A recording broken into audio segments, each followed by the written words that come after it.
The first point I would make is that global recessions are rare. Recessions in individual countries or economic communities like the EU do happen with some frequency, but a global recession is different. It's usually the case that even when a large group is in recession, somebody else is expanding. China, the 1970s used to call the U.S. the locomotive. If Germany was in recession, somehow the U.S. could kind of power through, although the U.S. itself had 3 recessions between 1974 and 1982. But a world recession is rare. We had one around the time of the 2008 financial crisis, even though Australia did power through it, okay, and certainly in 2020 during the pandemic lockdowns. But they're unusual, as I say. It's usually one group is in a little bit of trouble, but another group powers through and even can pull the recession country or group out of difficulty. But when global GDP declines, that's rare. We are heading for exactly that. To understand that, let's take a look at some of the largest economic groupings, and I'll start with the United States. Now, the United States had a mild recession in the first half of 2022. If you blinked, you missed it. First quarter GDP was negative, not a lot, about 1.6%. Second quarter GDP was also negative, about 0.9%. So first half as a whole, we had negative GDP. The rule of thumb definition of a recession is 2 consecutive quarters of declining GDP. That's the rule of thumb. We had that. It's in the data. Having said that, it was mild, and third quarter GDP and fourth quarter bounced back. But if there was a recession, it was mild. What I'm talking about is a much more severe recession, much more difficult, much sharper drop in economic output, beginning about now with rising unemployment, slowing industrial output, slowing retail sales, and importantly, for investors, a very sharp decline in inflation. So this is one of the kind of mystifying points about the U.S. stock market. I mean, it seems straightforward to me, but the market has their own dynamic. They're saying, well, if the Fed raises rates the way I described and they cause a recession, the Fed's going to have to cut rates. That's called the pivot, the Fed pivot, and lower rates are good for tech stocks or buy stocks. But think about that for a second. What if inflation comes down faster than the Fed thinks? And I think it may, by the way. I'll return to that.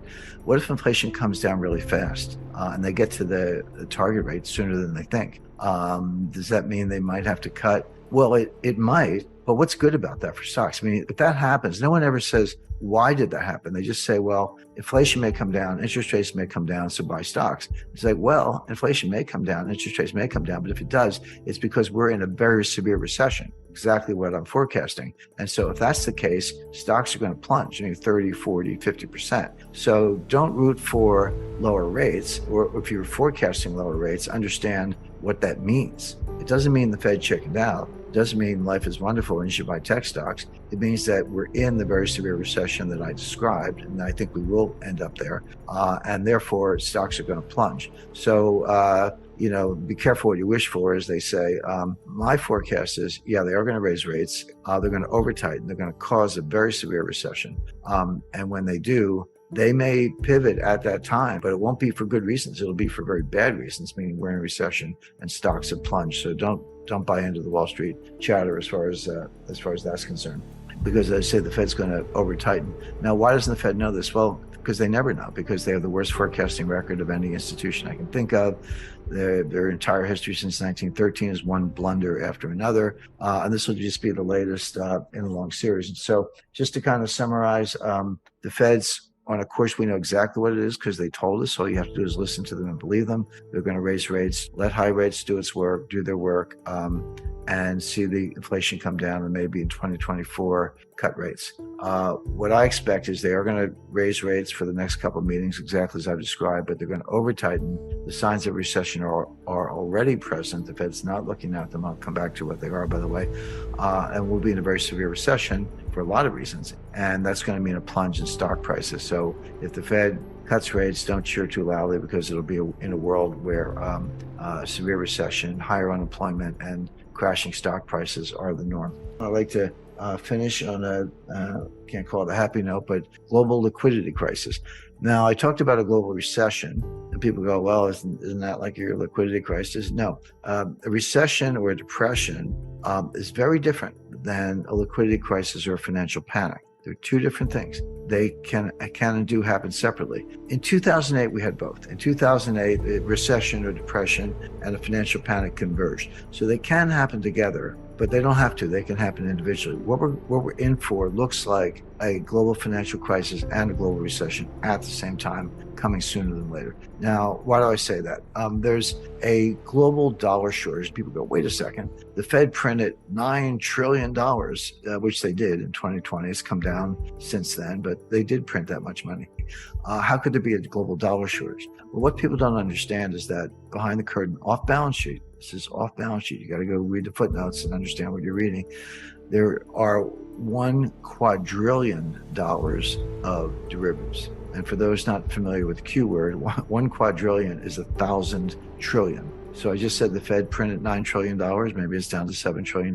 Yeah, but you have 1,000 trillion of derivatives, and they have to be supported with collateral. Not 100%, not even 10%. I mean, kind of 1% or 2% is enough. But when you're in a liquidity crisis, banks are extremely choosy about which collateral they'll accept to support this quadrillion-dollar inverted pyramid of derivatives. And right now, what they're saying, because this evolves, it gets worse. It doesn't happen overnight. It can become acute overnight, but it happens over the course of a year or longer. What we see, the banks are saying, I don't want corporate bonds as collateral. I don't want your mortgages as collateral. I don't even want 10-year Treasury notes as collateral. The only collateral I want are short-term U.S. Treasury bills. Treasury bills have a maximum maturity of 1 year, 360 days, but there can be 4-week bills, 8-week bills, 6-month bills, etc. That's the best form of collateral. It's the most liquid, easily traded, low volatility, easy to repledge. It's by far the best form of collateral. That's all the banks want right now. But if you're a foreign bank, you need dollars to buy the dollar-based collateral. If you want treasury bills that are denominated in dollars, you need dollars to buy the bills. That's why the U.S. dollar is so strong. People go, wait a second. The U.S. has a multi-trillion-dollar annual budget deficit, a massive trade deficit, 132% debt to GDP ratio, $31 trillion in debt. You're going into recession. How can the dollar be so strong? The answer is everything I just said has nothing to do with the demand for dollars in international foreign exchange markets. What's driving the demand for dollars is the need to get dollars to buy dollar-denominated collateral, specifically treasury bills, to post as collateral to support the $1 quadrillion of derivatives. And that's going to persist until the system crashes, which it's in the process of doing.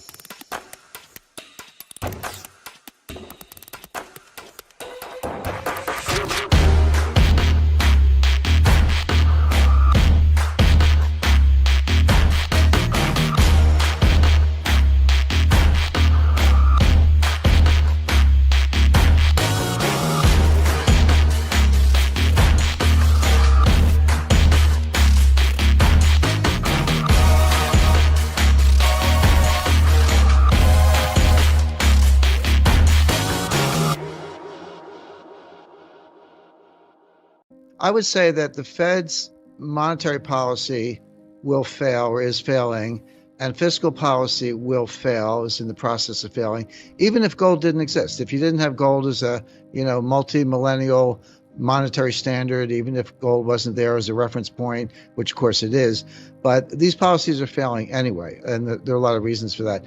Whenever I hear, fiscal stimulus, I say, well, no, the Fed can print money all day long and the Congress can spend money all day long, but don't call it stimulus. It's not going to have any stimulative effect. We're way, way past the Keynesian multiplier, which is now below 1, meaning if you borrow $1 and spend $1, you don't even get $1's worth of GDP. You get some numbers, 70, 80 cents. Forget about the multiplier. It's actually now, a divider or something that reduces GDP. Well, you don't get the GDP for the borrowing. And same thing with monetary policy, because unlike Milton Friedman, the monetarists, the neo-Keynesians, the Austrians, and everyone else, money printing has nothing to do with inflation. And they seem to, well, I don't know if they ever knew it, so I can't say they forgot it. So all the money printing and all the deficit spending will not stimulate the economy. And that's true anyway, but gold is signaling that. Look, all markets try to be forward-leaning. Some do it more successfully than others, more accurately than others, but they try. I would say that, yeah, people say, the stock market is an efficient discounting mechanism for future events, for what they see in the future. And yeah, they look into the future. Here's the forecast. They pick out a discount factor, they present value it and say, here's where stocks should be today based on where things are going to be, 6 months or a year from now. And that's what they do sort of mathematically and analytically, except they're always wrong about the forecast. You got to get the forecast right if the discounting process is going to mean anything. So markets go through the process, but they always get the future wrong. They're not very good at predictive analytics. So this creates what I call the gap between the perception and the reality. Reality always wins, but not right away. Sometimes it takes a while. Gold, on the other hand, has very high predictive analytic value, number one. Number two, it's more forward-looking. So gold's kind of telling you where things are going to be maybe a year to 18 months from now instead of 6 months from now. And so, so gold is signaling that monetary and fiscal policy will fail and something else will be tried. And that ultimately will result in a much higher price for gold. So gold's just saying, well, let's do it now. Look, I've got gold at $15,000 an ounce by 2025. If I'm wrong about that, it'll be sooner and higher. But that's, well, I consider that a conservative forecast. And we can maybe take a few minutes to go into the analytics behind that. As I've said before, you've heard me say, I don't just throw numbers out there to get attention. I don't really care. I do care about getting the analysis right. There's a number of different techniques. And what's interesting is they all point in the same direction. So it's got to go to 3,000 before it gets to 15,000. It's got to go to 5,000 before it gets to 15,000. So that's my kind of long range forecast. But, it could go down tomorrow. And I'm like, I don't get depressed when it goes down. I don't get euphoric when it goes up. I know where it's going in the long run. That's the important thing if you're trying to preserve wealth and make money. Nothing wrong with making money. I'm all for it. But sometimes preserving wealth, and risk aversion is a higher priority than just making a lot of money in the short run. But either way, gold will serve that purpose and and preserve wealth over that time period. Could it go down tomorrow? I guess, yeah. But all the vectors are pointing up very strongly. And I'll give you a concrete example. There are three things that drive the price of gold fundamentally. One that you've already mentioned, which is real interest rates. The lower the real interest rate, the higher the price of gold. Number two, supply and demand. You learn it in your first 3 days in economics, but it still works. And then number three is geopolitical risk. Call it risk off or fear factor, whatever you want to call it, but I think of it in geopolitical space. Those three vectors don't all have to point in the same direction. You could have a situation where geopolitical risk is high, pointing to a higher gold price, but real interest rates are really high, and that would point to a lower gold price, et cetera. But right now, all three of them are flashing green or maybe flashing gold. The real rates are coming down. They're still high, by the way. When I always have to just roll my eyes when really smart people, Dan Isaacson, Bill Gross, Jeff Gundlach, and I admire them all and I follow them all. But they've all been carried out feet first on this bond bubble thing. The greatest bond bubble in history and short bonds, and the interest rates have nowhere to go but up. They're just failing to distinguish between nominal rates and real rates. Nominal rates are low.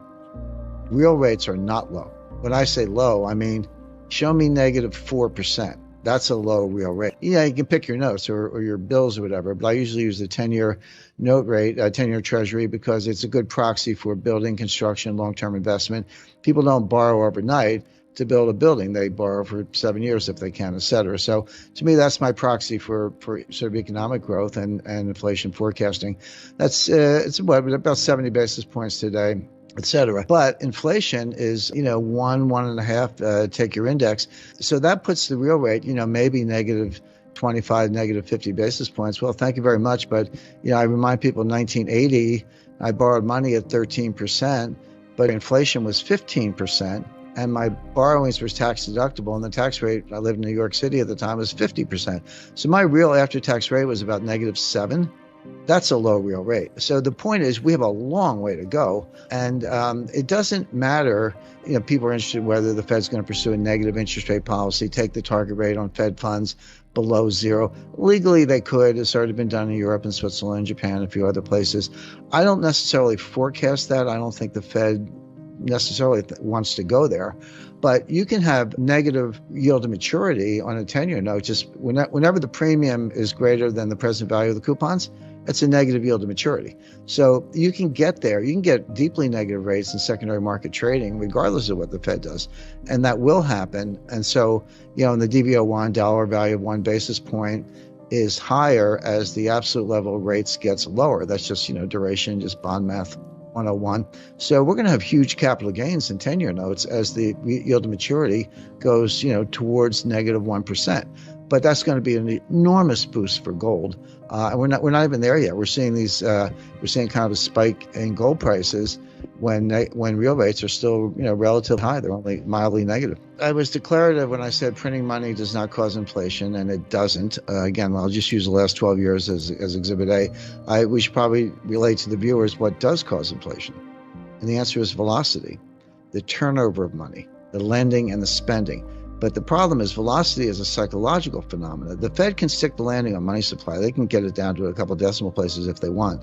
But if you want to control velocity, which is the key, that's psychological. So what you have to do is change the psychology. Well, what is the psychology right now? It's deflationary. The savings rate in May was 33%. It had been going up. It kind of made its way like from 4% to 7%, but then it spikes to 33%. Well, savings is a good thing. You can drive an economy if you can convert savings into investment. And furthermore, if the investment is productive, unlike what China's doing. But we got some infrastructure or some other projects, R&D that would be productive. That can drive an economy. You don't have to drive an economy on consumption. You can drive an economy on productive investment. But the problem is twofold. Number one, it has a much longer time frame. That's a 5-7 year time frame. And it comes, in the short run at least, at the expense of consumption. Our economy is driven 70% by consumption. If you substitute savings for consumption, you're killing velocity. Because if I put my money in the bank and leave it there, the velocity is zero.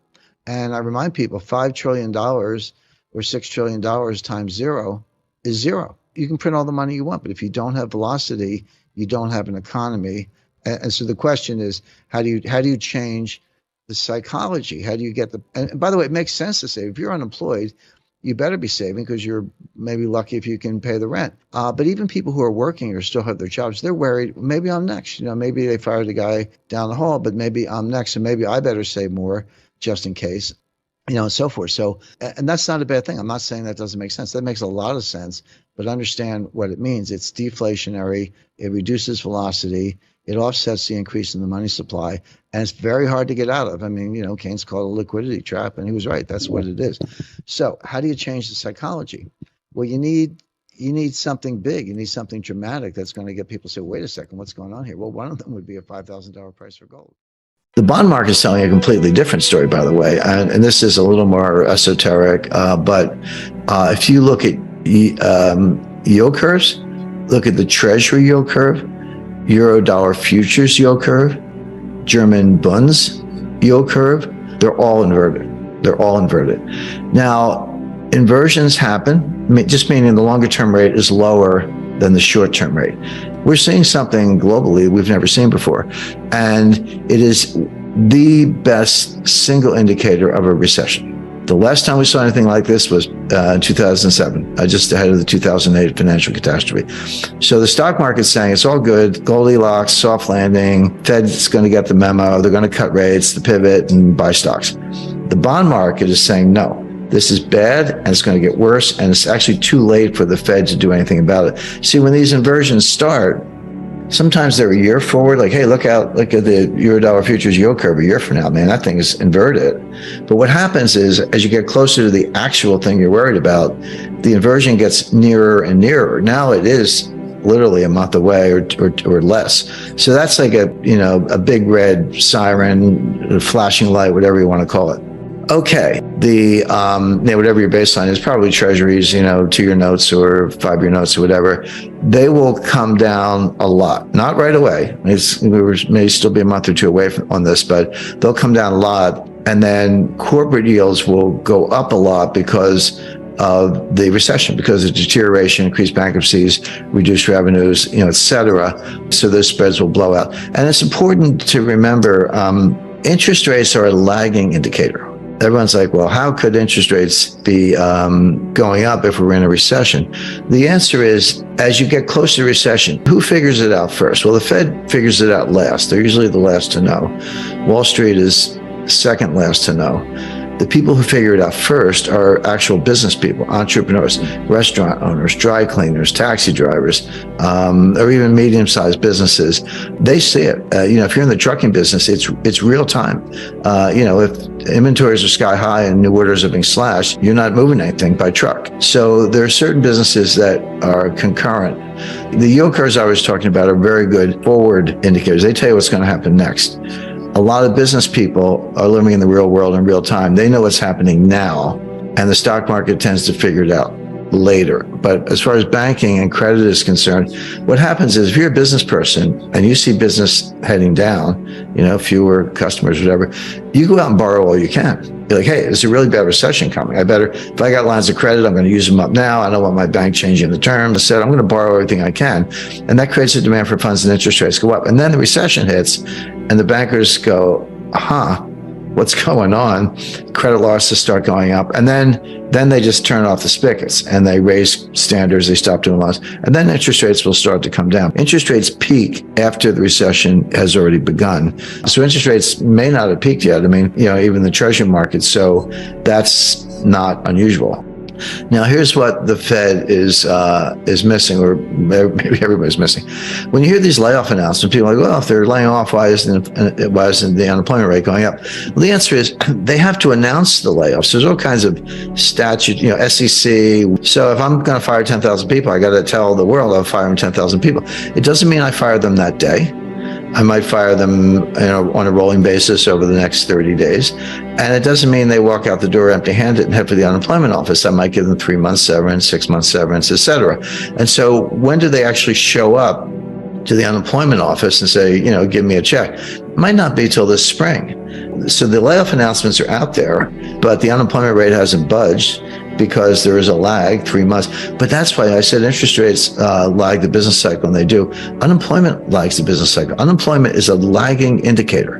When you're an employer, entrepreneur, and you're in any kind of distress, not as many customers walking in the door, you'll do everything you can to avoid laying people off. You'll, be late on the rent. You'll turn down the lights, find a cheaper laundry, whatever it takes. By the time you get around to firing people, you run out of options. Like, I've done everything I can. Now my business is in jeopardy. I have to fire some people. And then combine that with what I just said about severance and, rolling terminations, et cetera. It's a lagging indicator. But we know enough right now to know that number's going up. But that's not inconsistent with the fact that we're already in a recession. It's exactly what you would expect, that unemployment's a lagging indicator. So when the Fed's on a mission, they actually don't care about the stock market. Here's what they do care about. They care about disorderly markets. And that's the key word. It's not, if stocks are going down, but it's, kind of little, 0.5% a day, 1% a day, trending down, lower highs, lower lows, trending down. The Fed doesn't care about that. They're not going to bail out the stock market. They do care if it's disorderly. When was it disorderly? Well, March 2020, at the worst part of the pandemic, it dropped like 30% in like 2 or 3 weeks. The fall of 2008, it was like somebody opened a trap door. The Fed does care about that because that kind of disorderly behavior can feed on itself and end up in a 1929 type scenario. So the Fed will get the memo, as I put it, stop raising rates and begin cuts when the markets are disorderly. That may happen. In fact, I expect it will, but we're not there yet. So there may be a pivot, in late August, or July thereabouts, but not because of Goldilocks, but because it's not a soft landing, it's a crash landing.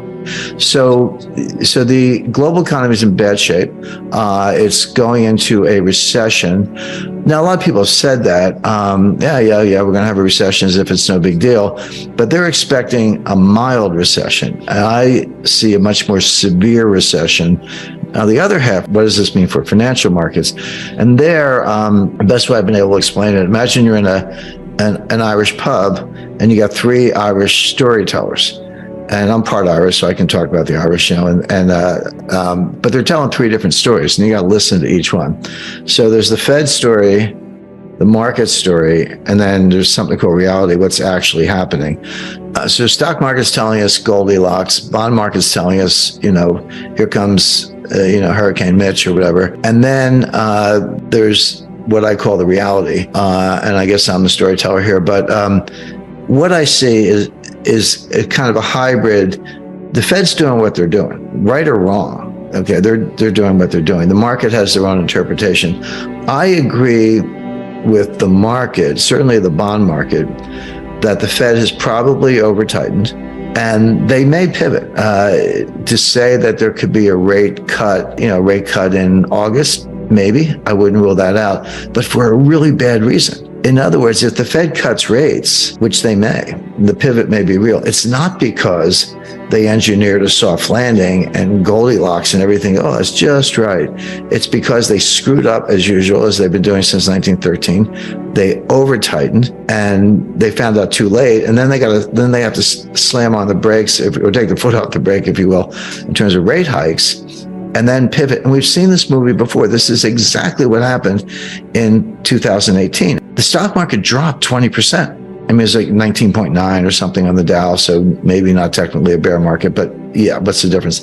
It dropped 20%. The Fed was tightening into that collapse. The Fed tightened on December 16th, 2018, only like 8 days before the Christmas Eve massacre, and after most of the 20% collapse had already happened. They tightened one last time. So what it shows you is that when the Fed's on a mission, they actually don't care about the stock market, this whole, Bernanke put and Greenspan put and all that. That's not how it works. So basically, they copied the World Bank, they copied the IMF. And I want to make 2 points. Number one, it's not like the BRICS popped up 6 months ago and said, hey, we're going to have a new currency. It's like Mickey Rooney and Judy Garland putting on a play. This has been in the works for 17 years. And it's typical Russian, Chinese. They kind of run a show, very methodical. So they duplicated the World Bank. They duplicated the IMF. Now they have applicants for membership, and there are, I think, 21 or more countries who have applied. Well, 7 have formally applied for membership. They filled out their college essay and they want to be members. And then another 13 or 14 on the waiting list, so to speak, and will perhaps eventually become members. But when you add those in, some of these will be admitted in August 22nd. That's the next big meeting, starting with Saudi Arabia. So what happens when you let Saudi Arabia into the BRICS, given the other members? You have 2 of the 3 largest oil producers in the world, Russia and Saudi Arabia. You have 2 of the 3 largest nuclear arsenals in the world, Russia and China. You have, throwing India in and some others, you have about 50% of global population, 54% of global GDP using purchasing power parity. You can debate the method, but just if you do purchasing power parity, you get over half of GDP, 30% of the global landmass. I could go on and on. My point is that I learned development economics in the 1970s. We had something called the third world. It was Russia or Soviet Union and the US, and then there was the third world. And all you knew about them was they were poor, and you had to get them off the runway. We actually had the runway theory of how you grow. Turned out to be wrong, but that's what we learned. Well, this is not the old third world. These are not basket cases. These are many of the biggest economies in the world that collectively have enormous power, natural resources, gold reserves, landmass, population, military. And again, I could go down the list, but this is a bloc that is as powerful in its own way by a lot of these metrics as the collective West, which I would call, US, Canada, Western Europe, Japan, Australia, New Zealand, and a few others. So that's who this group is. Now, there are a couple other groups that may join forces with the BRICS. There's something called the Eurasian Economic Union. Everyone's like, what the heck is that? Well, the EEU was Putin's answer. This has been around for a long time. This goes back to the early 2000s. This was Putin's answer to the EU. He said, well, you got the EU, we got the EEU. Now it's Russia and some Central Asian republics, Belarus and Tajikistan. I'm not saying this is France, Germany, and Italy, but it is a group that have reduced tariffs and improved trade between themselves. And there's another powerful group called the Shanghai Cooperation Organization, or the SCO, led by China. And these are mostly Central Asian republics, including Kyrgyzstan and Kazakhstan and some others. But they're all talking to each other. Now, what's the common denominator? Well, it's basically Russia and China. China's a member of 2. Russia's the only country in the world that's a member of all 3. So through pretty simple inference, you could say, hey, Russia and China are running the show. And it's very likely that when this new currency plays out, that those other countries will join in. When you do that, And I found a really cool widget. It's a map of the world that's blank, and you can go country by country and fill in by color. Just click on it and give it a color. And I did that. And I was like, oh, okay, here's the BRICS, it's 5 countries or whatever. Well, here are the applicants, it has another 20. Here's the SCO, a few more. Some of them are members of both. Here's the EEU, that's a few more. Again, many are members of both. And you keep going. And all of a sudden, like a light bulb goes on. I said, that is Halford Mackinder's global island, what he called the world island. And this goes back early 20th century, first, probably greatest geopolitical theorist in history. Got to read his book if you haven't read it. It's pretty short. But he had this idea of the world island. That is exactly what they're building. Now, why is that important other than the obvious, which is more collective economic and population power? By the way, output of wheat, pick your metric, this dominates the world. Well, for one thing, if you're going to have a currency union, the more countries you have, the more likely you are to be successful. Why? Let's just kind of digress for a second. And what are the headlines saying? Again, you correctly said, haven't we been talking about this for 10 years? Well, yeah, actually we have. But in the past year, what are the headlines? China and Saudi Arabia talking about selling oil for yuan. Brazil and China do large multi-product currency deal where they accept each other's currency. UAE, China, same thing, selling oil for yuan. Russia, China using yuan and rubles as payment methods for whatever they sell to each other. Russia sells natural resources, China sells semiconductors, manufactured goods, and so forth. And there are a number of those. I don't have to list them all, but there are 10 or 15 of these. The reason they've all fallen short, and very few of them have actually come to fruition despite the headlines, is when you have two countries and they're going to trade with each other and accept each other's currency, and you can do that, you're limited to what you can do with that currency. This is why the Russia-India thing is starting to break down. Russia's been pumping oil to India. India's been paying in rupees, but how much curry do you need? I mean, and Russia's starting to balk. They're like, hey, we're up to our eyeballs in rupees. We need a better system. Well, when you have a multilateral, multi-country currency union, that problem goes away. Russia sells oil to China. China pays in BRICS, the BRIC currency, pays you in BRIC. But Russia can take the BRIC and turn around to Argentina and say, we'd like to buy, or Brazil maybe, and we'd like to buy some Embraer aircraft. And Brazil gets the BRIC currency, and they can turn around to China and say, we'd like to buy some rice. And then China takes, et cetera. And so you've solved the quasi-barter problem. You've solved the problem of what to do with a pile of currency that you really can't use other than certain goods and services, but not everything you want. And there's an analyst who's brilliant. I read his stuff all the time. I'm like, man, you're so smart. And I just really follow him very, very closely and give him a lot of credit. But he came out a few days ago, maybe a week, and said he'd heard about this and he was kind of dismissing. He said, you can't have a currency union without a common fiscal policy. And I said, I don't want to mention his name, but I said, have you not heard of the euro? I mean, there is no common fiscal policy in Europe. Don't tell me that Italy has the same fiscal policy as the Netherlands or that Germany has the same fiscal policy as Greece. They don't. They do have a central bank that issues the currency, has a little bit of gold, but not a lot relative to the size of the economy. But there's no common fiscal policy and there's no common bond market. To this day, there's no such thing as a bond, I'll call it a Eurobond, backed by the full faith and credit of the entire European monetary zone. It doesn't exist. You can buy German bonds in euros. You can buy Italian bonds in euros, but you can't buy a Euro bond backed by all those countries. So they don't have a common bond market. And they don't have a common fiscal policy, but they do have a currency union that's very successful. They finally have the scale. They finally solved this problem, which I described, which kind of is not, when you get two countries, you're not too much further ahead than barter, but with 30 countries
The problem is people don't understand what diversification means.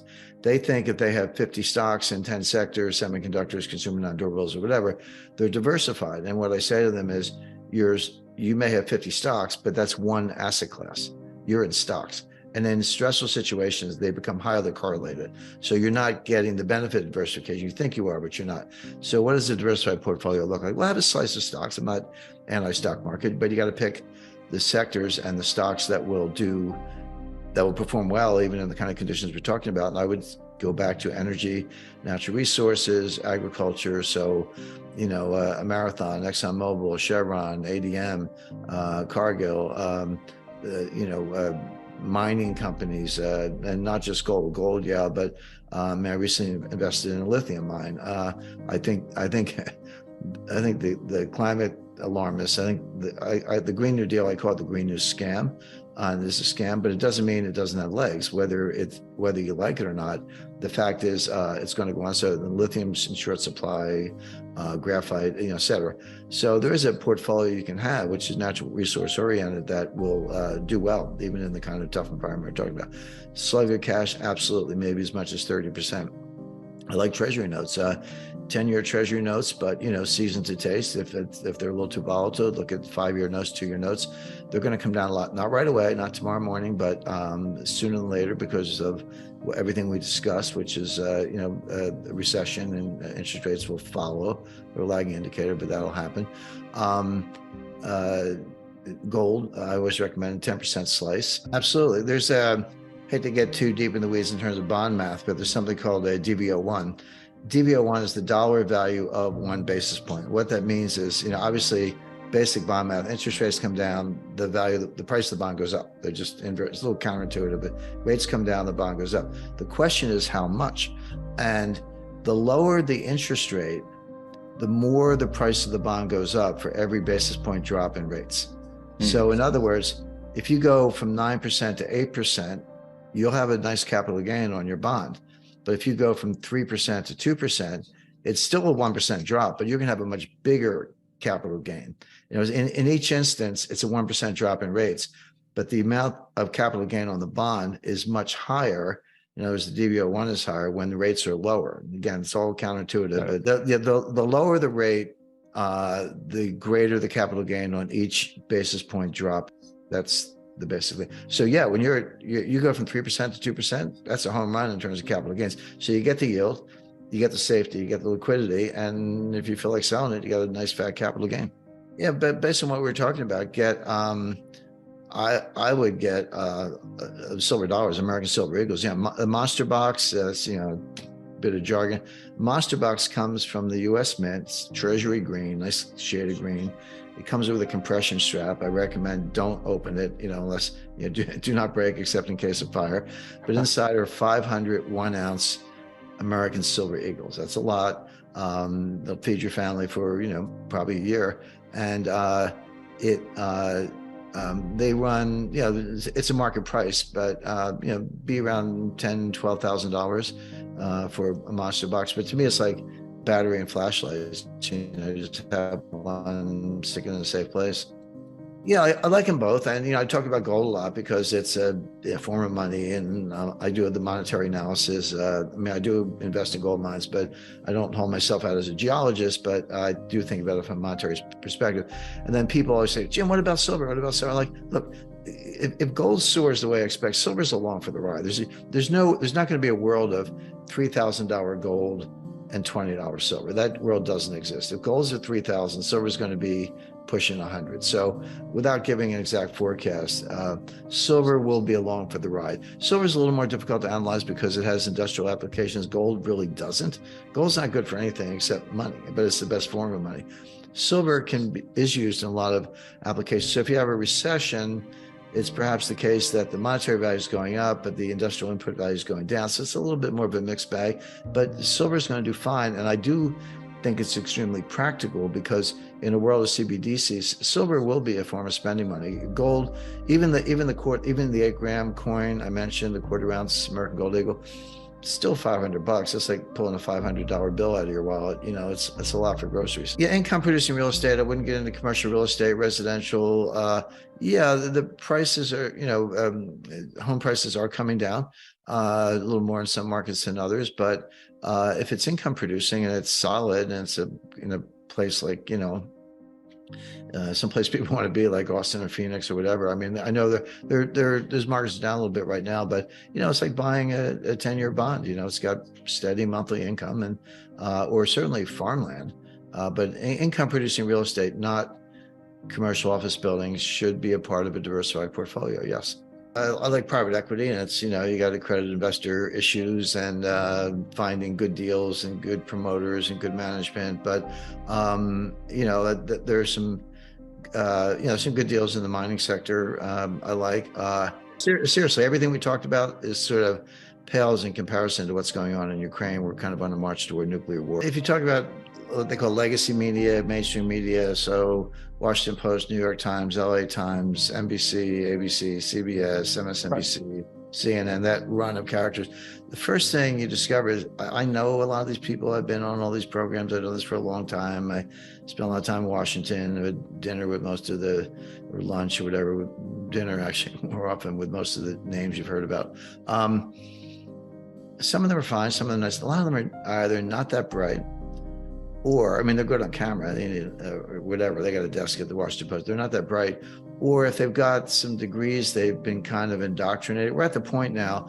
I mean, a lot of these people are 28, 33, 34 years old. There's nothing wrong with that. That's, you know, good. You're in the heart of your career. But that means they graduated from school in, you know, 2016, 2017, or whatever. And they're thoroughly indoctrinated. I mean, I went to school when we learned, it was pretty rigorous. I mean, I had one program where they graded, you needed a C+ average to graduate, but they graded on a C- curve.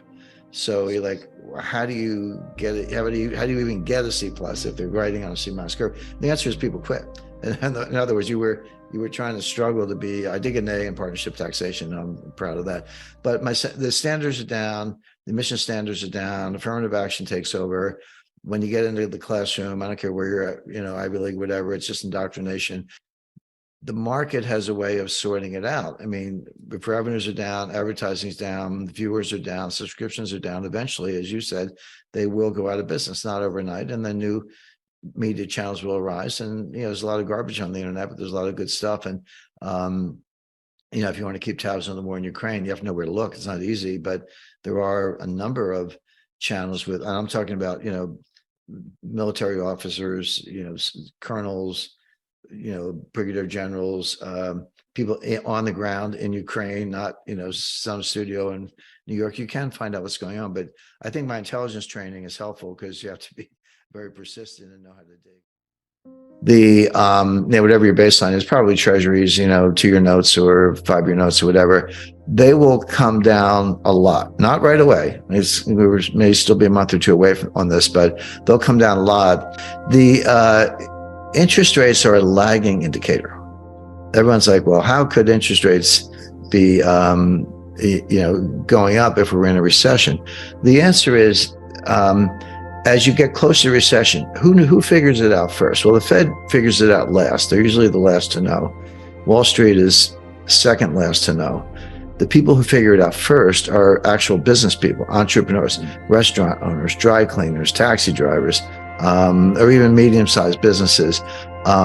They see it. You know, if you're in the trucking business, it's real time. You know, if inventories are sky high and new orders are being slashed, you're not moving anything by truck.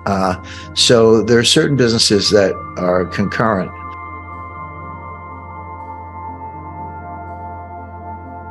But the stock market is saying, yeah, the Fed's raising rates, inflation is coming down, but we think they're already at the terminal rate. But not only that, we think they're going to get the memo that the Fed will figure that out before they get to 5.25, before they raise rates in May, maybe even March. You know, maybe they're done. And because of a recession, this is the soft landing Goldilocks scenario.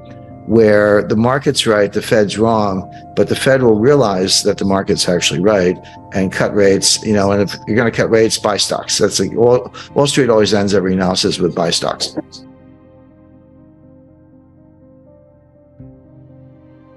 So here we see Wall Street in real time kind of bidding up tech stocks because the Fed's going to pivot and cut rates. When in fact, Powell's thinking, no, that's not happening until 2024.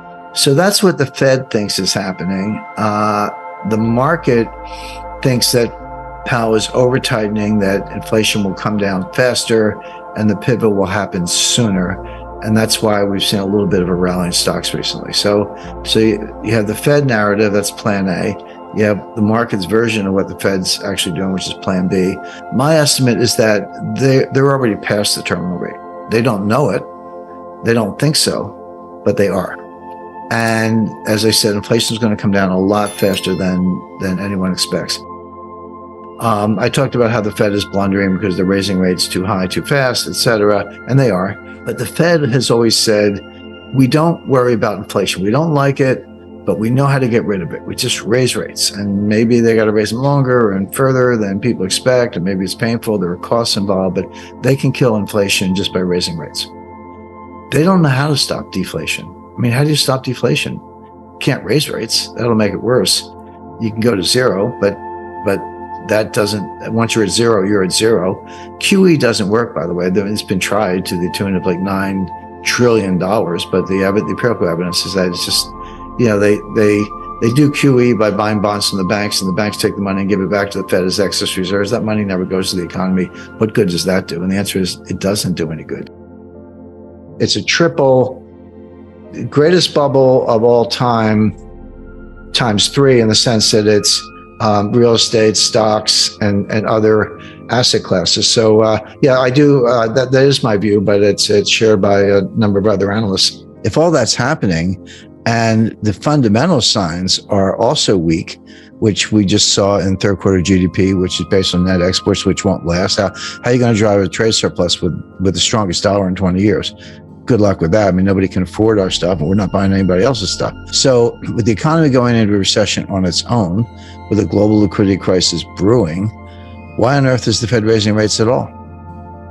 They're two different things. The global economy is the big topic. That's what we all care about most. But financial markets can come up with their own narratives and go their own way, at least for a while. So you have to, they're not in sync. They will be in sync eventually, but not always right away. A lot of times the financial markets get ahead of themselves, and then they wake up to reality and they crash, correct down. But in terms of global economy, I think your use of the word global is very much on point, because it's often the case that, you look around the world, you've got the United States, or, North America, if you want to throw in Canada, you've got the EU, you've got China, you've got Japan, they're all important economies. But they can kind of be in different parts of the business cycle. And it's not unusual for one part to be in recession, but another part of the world is like doing better. So then they use the phrase locomotive theory. The locomotive is going to pull us all out of the ditch, and we'll get going. So it's not unusual to have recessions in the United States or Europe, or particular countries in Europe or Japan. I mean, Japan's had 9 recessions since 1989. I mean, 9. I consider that one long 30-year depression. That's a debate for another day, but that's how I would describe Japan. But it usually, one's not doing so well and another part of the world's doing better. That's not the case. What is happening right now, I see it, but there's an awful lot of data to back it up, is that we are going into, or may already be in, a global recession. So the global economy is in bad shape. It's going into a recession. Now, a lot of people have said that, we're going to have a recession as if it's no big deal, but they're expecting a mild recession. I see a much more severe recession based on a lot of factors, some of which we've spoken about. Now, the other half of your question, which is important to listeners, is what does this mean for financial markets? And there, the best way I've been able to explain it, imagine you're in an Irish pub and you got 3 Irish storytellers. And I'm part Irish, so I can talk about the Irish, but they're telling 3 different stories, and you got to listen to each one. So there's the Fed story, the market story, and then there's something called reality, what's actually happening. So the Fed story kind of goes like this. The Fed, forecasting what the Fed's going to do is the easiest thing I do. It's not because I have a crystal ball or I'm smarter than anyone else. The Fed actually tells you. All you have to do is listen and believe them. Now, a lot of people don't listen, or they listen like, oh, the Fed will never do that. They will. They actually mean it. Japan had the famous lost decade. Well, the lost decade was 20 years ago.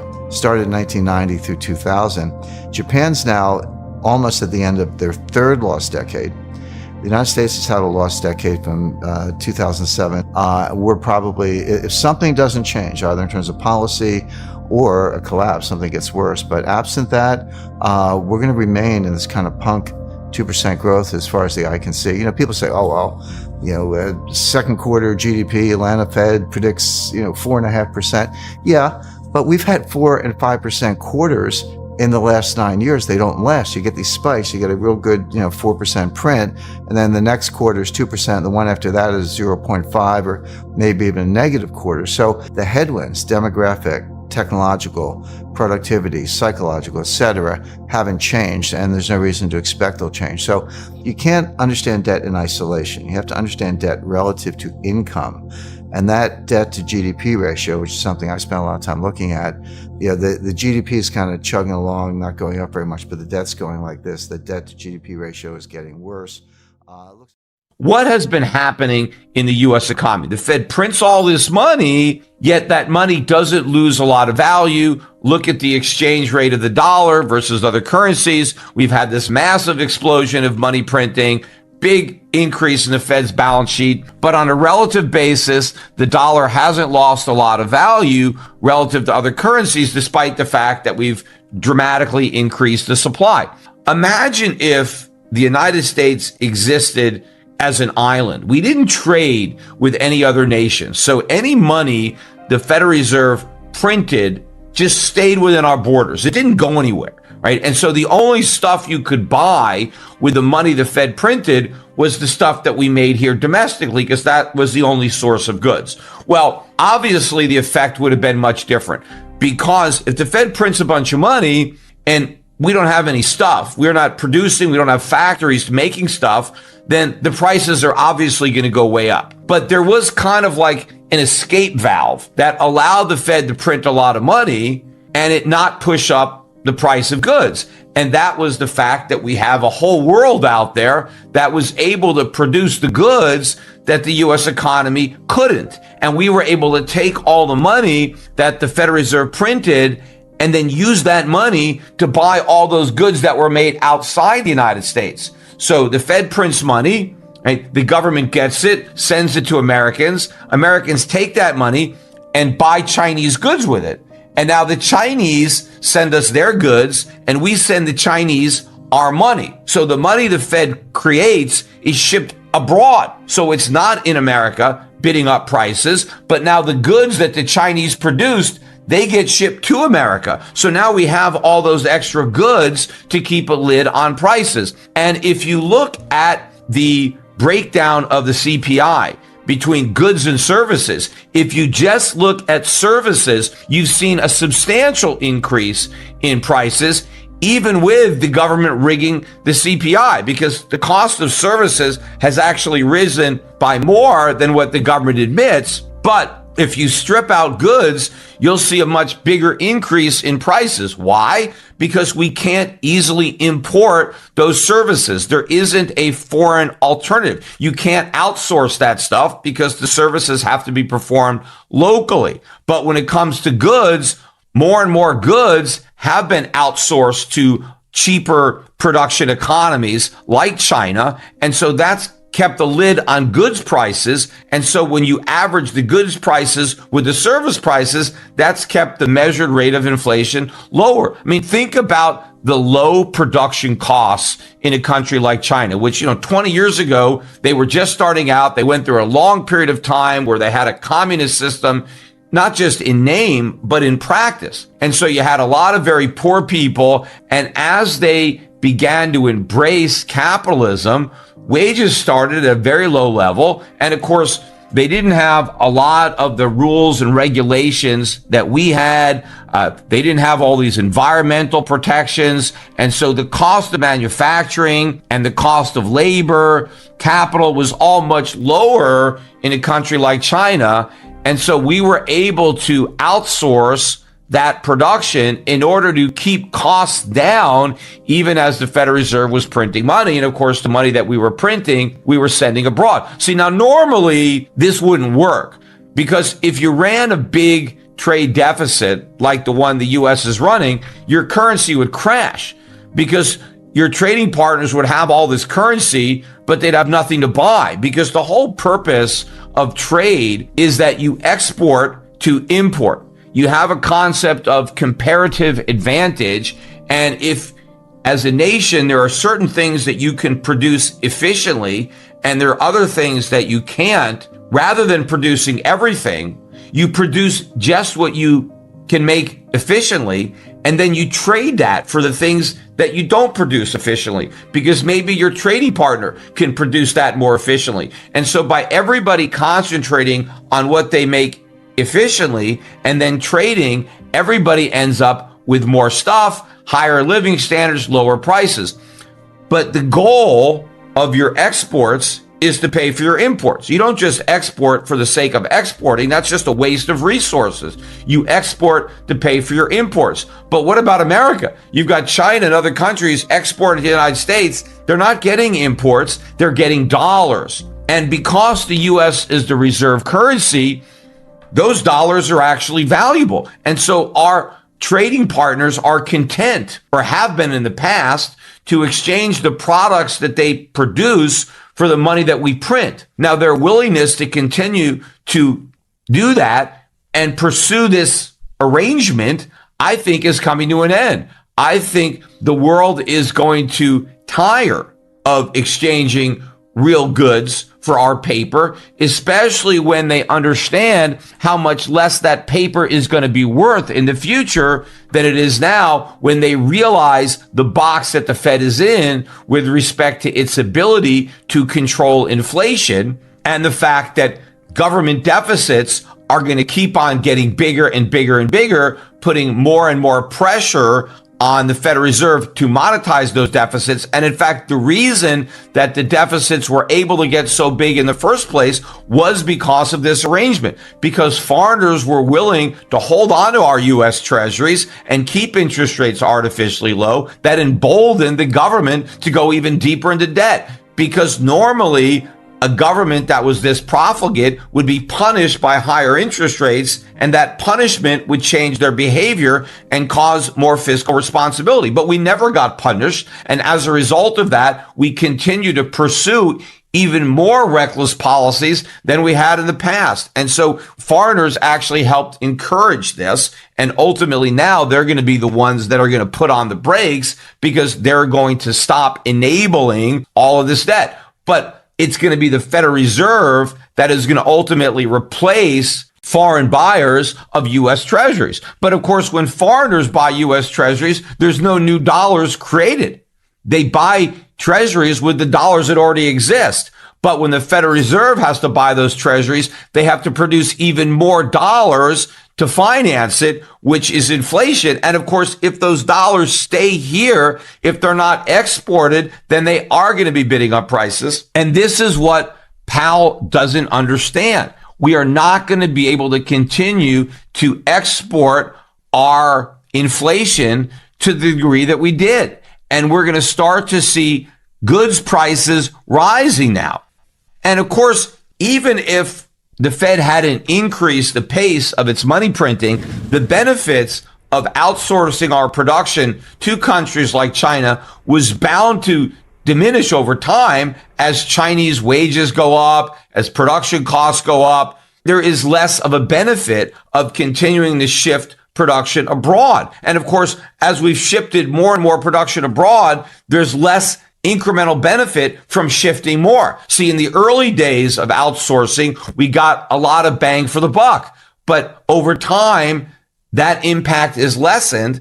And so the benefit that we got of having our consumer prices reduced as a result of that is also getting diminished. So it was going to happen anyway, but we've now dramatically accelerated it. The Fed can't escape the room. So if inflation stays where it is, the Fed can't get interest rates to a real level without causing a recession, which will sink the stock market. But even if inflation comes down a little bit, that'll be a sign of recession. So you're raising rates into a recession, which will cause a recession. You end up in a recession either way. It's just a question of whether the Fed persists or throws in the towel. Now, we've seen this movie before. What's going on is an exact replay of what happened between 2013 and 2019. May 2013, Bernanke announces the taper. Expectations are going to start the taper in September. He chickens out. They start the taper in November 2013. They finish the taper in November 2014. Then here comes Yellen. She's going to raise rates. Take out the word patient from the statement. She doesn't raise rates until December 2015. And then she doesn't raise them again until December 2016. They went a whole year between two 25 basis point rate cuts. And then here comes Powell, and then boom, okay, 25 basis points, boom, boom, boom. Gets them up to 2.25, which is where they want it to be, and gets the balance sheet down to about $3.5 trillion. They want to get it down to about $2.5 trillion. But he's got rates about where he wants them. He's got the balance sheet on its way down, and he's normalizing. And what happens? The stock market crashes 20% between October 1st, 2018 and December 24th, 2018. That was the famous Christmas Eve massacre where the stock market fell 3% in one day. But the Fed's still tightening. The Fed tightened like a week before the Christmas Eve massacre. They tightened into the weakness. They were getting very close to crashing the stock market. They took it down 20% in 3 months, getting close to crashing it. So what happens next? First week of January, Powell comes out, okay, we're not going to raise interest rates anymore. We're going to be patient. They use all these code words. We're going to be patient. Then he starts cutting rates. Then he starts QE, I forget if it was 8 or 9, whatever, lost track of QE. He starts QE 8, let's say. And then that takes you into 2020, and here comes the pandemic, and rates go down to 0, and the balance sheet goes to $7 trillion. They were back where they were in May of 2013. Except worse, because now the balance sheet was even bigger than it was then. A complete failure. So who thinks they're going to be more successful this time? They're doing the same thing. It's going to happen faster this time because the market saw that whole 7-year fiasco from May to 2013 to May 2020, a 7-year round trip failure. The same thing's going to happen, but it's going to happen faster this time because the market knows that the Fed doesn't know what they're doing. So the Fed's tightening into weakness. One of two things is going to happen, and it's not clear which, but it's going to be one or the other. They're going to keep tightening and keep tightening and keep tightening, try to get a handle on inflation and crash the stock market, or they're going to lose their nerve, back off on the tightening, and then inflation is just going to rip, which will also crash the stock market. So take your pick, but it's going to be one or the other. But this idea of a soft landing is nonsense. The 2021 thesis was that, inflation grew. Part of it was base effects because, the way the government calculates inflation, it's monthly data compared to the year before. So it's year over year, monthly, then annualized. And so one could easily explain inflation in April, May, June 2021 because you were comparing it to 2020, which was the worst recession since 1946. But the base effects would run off in September, October, November, but the inflation persisted, even though the base effects were gone. So now it's like, okay, this is real inflation. It's coming from somewhere else. It was coming from the supply chain, which the Fed can't do anything about either because the Fed doesn't drill for oil, they don't build pipelines, and they don't grow wheat. The Fed can't do anything about any of those things. And that's where the war and the sanctions and the continuation of COVID played a role. So, I say you can have your own views, but you can't have your own data. The data is clear. The inflation is here. The supply chains are getting worse. But these supply chain disruptions didn't start with the war. They didn't even start with the pandemic. They started with Trump's trade war beginning in 2018. I found a very good book on that written by Lorianne LaRocco. And what's interesting about her book is that she finished it in late 2019. So it's almost like a controlled experiment. It was pre-pandemic. It's easy to say that the pandemic disrupted the supply chain, which it did, and the war disrupted the supply chain, which it did. But here we have a very rigorous study of what was happening to supply chains before either one. And the answer is they were a mess. They were a mess back then because of tariffs on China and China redirecting soybean purchase orders from the United States to Brazil. That sounds easy because Brazil grows soybeans. Well, guess what? You got to get the ships to Brazilian ports. You got to rearrange all the logistics lanes. That was happening already. Pandemic made it worse, and now the war makes it even worse than that. Yeah, the world is breaking up. We're decoupling. Globalization is over. There'll be a new form of it. It's not the end of world trade, but you're going to see, maybe the Five Eyes, UK, US, Canada, Australia, New Zealand, and friends in Western Europe form a new trading bloc, but exclude China and Russia. It'll be a little bit more like the Cold War. I talked to Paul Volcker about this, but here's what happened in the 70s. Now, it started as cost push inflation. It was the Arab oil embargo in 1973, after the 1973 war, the Israel-Arab war. Then the Arabs threw the embargo on us. The price of oil quadrupled. It went from $3 a barrel to $12 a barrel. It sounds cheap, but that's a 300% increase. And then we had a severe stock market crash and recession in 1974, which at the time was the worst since the Great Depression. We've had worse ones since, but at the time, that was the worst recession since the Great Depression. Then we come out of that, and along comes the Fed, and we went off the gold standard. Nixon had an easy monetary policy in 72. It was a little earlier for his reelection effort, et cetera. So here comes the inflation. But what happened along the way, and then you had another Arab oil, actually an Iranian oil embargo in 1979 after the Ayatollah took over. So there were double oil shocks. That was supply-driven cost push inflation. But along the way, it morphed into demand pull. It morphed into a demand-driven inflation. Now, I lived through it. I mean, I was a young, up-and-coming lawyer at Citibank and a senior officer living in New York City, and that was the world where if you wanted anything, new furniture, TV set, vacation, whatever, you ran out, you dropped everything, ran out and did it because the price was going up so fast. So that's instructive in two ways. Number one, it shows that the Fed's always behind the curve. It shows that these things can persist a lot longer than people expect. But in my view, most importantly, because I think things are going to happen more quickly now, it shows inflation morphing from cost push to demand pull, morphing from something on the supply side to a psychological shift on the consumer side.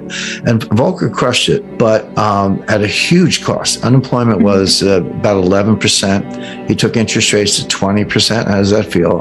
Mortgagors and student loan holders and others, 20%. You're talking about 40% on credit cards in that world. And people forget, doesn't inflation, don't you have high growth or whatever, at least, or low unemployment? No, we had stagflation. We had inflation and high unemployment. There were 3 recessions between 1974 and 1982. We had 3, 1974, 1980, and 1981, which lasted until 1982. And by the way, people lost confidence in the dollar. In the late 70s, Jimmy Carter's Treasury issued what they call Carter bonds. The U.S. Treasury issued debt in Swiss francs. Now, it was Treasury debt. You had the Treasury credit, but it was denominated in Swiss francs because nobody wanted dollars. That's how bad things were.